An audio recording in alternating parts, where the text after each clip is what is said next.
people get emotional. There's no fucking crying or emotion business. Yeah. Yeah. And I had like 12 videos that got literally 8 views. So if I had stopped, I wouldn't have had any success. That's right. Okay, another quick question. So I had an idea to do Instagram lives with my followers one-on-one, basically like this, but teaching them digital art on their iPads. And I have a business mentor, and they kind of kiboshed it. They're like, no, you need to charge. You need to charge for that. Like doing maybe like a 20 to 30 minute session. Your business mentor is a salesperson. Okay. I am a marketer and brander. Mm-hmm. I don't agree, and I know you know that I don't agree. Yeah. Oh, I knew instantly. I was like, Gary's not going to agree, and I don't necessarily agree. But well, good news. We won 2-1. Yeah, true. My the question though, is there ever a time or of course yes. that I can charge for that or yes. something? When you desperately need to. Okay. You know what the goal is, though? What's that? To never desperately need to. Yeah. I don't desperately need to. I wanted to do it to create by the way, community. you know what's going to happen? You're going to build a community that's going to buy your other shit. Okay. Your business mentor is transactional. Okay. Your business mentor is 101. Okay. If your business mentor is getting paid, you may want to reconsider it. Okay. All right. Yeah, I had a feeling. I mean, I listen to your podcast 24/7, and I implement, and I've turned so many other people onto it too. And so you've implemented it, and good thing you've implemented my free advice, and a lot of good things have happened. Yeah, you're paying for that advice. I'd like to see what the ROI of that is. Yeah. So true. Very true. I think you're 100% right. And I knew instantly. I think you need to write a nice email that says, we no longer work together. Okay. That's my intuition. I could be wrong. Maybe she or he's bringing a lot of value, but if I heard everything you just said, which is you're selling things from exposure, I would never charge transactional $29 for fucking. Okay. All right. Right on. Talk to you. Thank you so much, Gary. Devin, what's good? Hey, Gary. Thanks for having me. How you doing? Got you. Really good. Hey, so before I get to my question, just want to give you a quick background on where I'm coming from. So about 4 years ago, I quit my full-time job to start my own business, and I built that business up for the last 3.5 years and ended up selling it about 6 months ago. When I started the business, I was just all about speed. What works, what doesn't. So we did a lot of like A/B testing. We tried direct marketing, direct sales, and I have a sales background. We tried, a variety of different things. And what were you selling? It was a virtual reality events business. So we did B2B events, like conferences, things of that nature. One of those things that we did like A/B testing for was just generally social media. Hindsight, was probably something stupid to cut, but basically we saw so much success in other areas that we just decided social media is not for us. Because social media by nature is branding and marketing and sales, and most people are looking for sales at first. It's a complete ROI math arbitrage. It's the last call. You know, the reason I'm different than most people is I actually know how to build Nike, not how to sell 30,000 pairs of sneakers. Do you know what I mean? Yeah, no, I completely agree. I've been listening to you for 3 or 4 years. Honestly, I started listening right when I started that job. And I keep listening to you because I know social media's got some value, obviously, especially in the long term. But what I really like listening to you about is your passion, your authenticity, everything about like knowing who you are. So that's a lot of what I've been absorbing. So I sold my business about 6 months ago because I had more or less like not a change in passion. I was never passionate about that business, but I just wanted to start doing something. It was just time. Yeah, I wanted to start doing something I was passionate about. Good for you. So I sold that, and now I started a new business, which we just launched a few weeks ago. It's Sun Protective Apparel. So I had a few changes in my life last year where I got married, so that was a big life change. But then I was also diagnosed with melanoma skin cancer, which fortunately was removed. but I'm athletic. I did college track and field. I'm a CrossFit coach, big into the fitness community. I'm always outdoors working out. And there was no shirts that could actually protect me from UV. So like that was like the market need I found. So I'm launching my own product, which fits that need. There's no better business on earth than when someone scratches their own itch. Yeah, so that's my favorite, exactly. literally my favorite way a business starts. Literally my favorite, number one.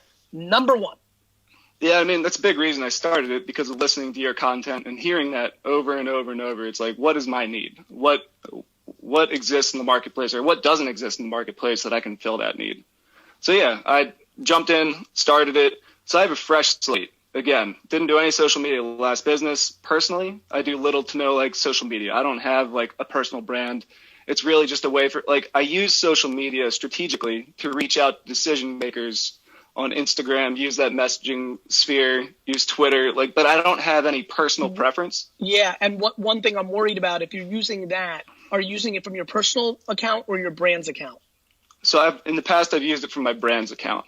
You know, one of the things that you need to keep in mind is how good that brand or the person shows up is a big factor in the conversion of that outreach. Yep. You know, like a highly attractive person, boy or girl, is more likely to get the person they're courting when they're out that they think is cute than one that's not. Same with social. If your is good on social, when you reach out, good things happen at a higher percentage. So one thing to think, because you've got you're a salesman, which I love. I am too. I get it. So you've got that part down. What's super important, and you can be very effective with this, like when you start reaching out to influencers or other people, if your brand's showing up proper when they look at who DM them, they're more likely to do something with you at a better cost, whether that's free or a discount.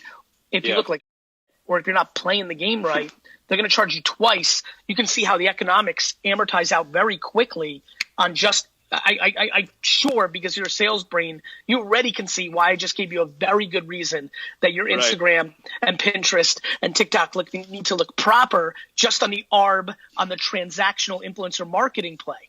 Yeah, so that's actually ultimately the question I had for you. So basically, I have two blank slates. I have my business, I have my personal. I want to deliver all the content. So just start both. So is it more effective to do 4 hours every single day of my business, or like 2 and 2? If I only have, let's say I only have 4 hours, is it more effective to dive? Help me with that part. We'll get to the other part. It could change day by day, but yeah, I'm starting a new apparel business. I mean, just the process of getting operations set up, sales. I see. You're talking about 4 hours of marketing, not 4 hours a day. 4 hours available to dedicate to marketing. And that's amazing. First of all, that's amazing. That's you went from putting me in a bad mood to in a great mood. You know what I would do? Not overthink it. Go with the flow. Being a personal brand is tricky. It might not be in your DNA. You might be self-conscious. You're like, what do I say? Please look into the content pyramid I put out and watch the video of document, don't create. Like, get that into your brain. Here's the answer. 1 day, 30 minutes personal brand, 3.5 hours brand. 1 day, 5 days in a row, 4 hours personal brand. Then for 2.5, people think there's a blueprint. There isn't. It's a net game. I'm not, I want you to taste both at enough scale that one or two emerge. But look, a cancer survivor is inspirational, period. That is an emotionally man, and you can help a lot of people selling. Like, you're going to help some kids. Yep. You're Yeah. going to help why a 16, right? You're going to help a 16-year-old, It's bigger than that's me. what it is, bigger than you. So you've got to do the personal brand, but the apparel brand will be able to scale you when you hire two people. So the answer is both. And don't overjudge yourself on the strategy up front. There is no right answer. It's just let it flow. Whatever you're feeling, let it flow. And when you don't feel it, just like you didn't feel the VR business anymore, switch it. So you get a little burnt out of doing personal shit, and you go hard. Boom, boom, boom, boom, boom. That's why I love having a ton of shit. Sometimes I'm flowing on Empathy Wines. Sometimes I'm flowing on Wine Text. Sometimes I'm flowing Vayner. And then Vaynerx has launched Vayner-Commerce this week. I just can't stop launching businesses because I need flow. I need flow. Yeah. Congrats on Vayner-Commerce, by the way. I was reading up about that yesterday. It's awesome. Thank you. All right, bro. Wish you well. All right, appreciate you. Take care, Dad. Thanks. Hi. Hi, Marianne. Hi. Hi, Marianne. I met you in 2009, and I apologize because it took me way too long to listen to you. Well, listen, I'm glad you're here. Thank you. So I've been going through jab, jab, jab, right hook on the southpaw. So I guess for me, it's really the left hook. And I understand on page 13, you talk about that magic blueprint that everybody wants to know when it's time for the right hook. And I understand that that doesn't exist. So my question is, what are the indicators that you look for of knowing when it's time to throw that hook? It's less about the indicators from the audience. It's more about the indicators in my real life. Like when Empathy Wines was done being made and it was time to sell, it was time to throw the right hook and announce it. You know, when wine text was invented, then went 3 months and I felt it was perfected, then it was the time to right hook. So it's less about you feel like your audience is there. It's more about the necessity to throw the right hook. Mm-hmm. There's never a bad time to throw a right hook. I have a preference that the longer you can build trust, that your hook will land more likely, because most people, and you know this, are throwing right hooks from day one. Yeah. But I would say that the indicator to when is more predicated on the business, whether it's a financial need. I mean, there's some people that need to throw right hooks right now that didn't want to. Evan, thank you so much for having a couple seconds and being able to tell the Believe Nation a little bit about Empathy Wines. It means a lot to me that you would take this valuable real estate and time on your channel to give me some love. It means a lot. It's just good karma points, and so you're awesome. Thank you. Believe Nation, if you're into wine at all, go to empathywines.com. My whole career's work was poured into producing a wine that rivaled $40 to $60 wine for 20 bucks a bottle. I'm just super excited about this subscription-based wine business. You can order 3, 6, or 12 bottles in subscription form, rosé, white, red. If you search on Instagram or Twitter, you will be blown away. People are literally like, I don't even like Gary Vee, but the wine's good. Super proud of the effort. Thanks, Evan, for the time. Wishing you guys all happy and healthy. If you want to learn how to market on social media like Gary Vee, check out the video right there next to me. I think you'll enjoy it. Continue to believe, and I'll see you there.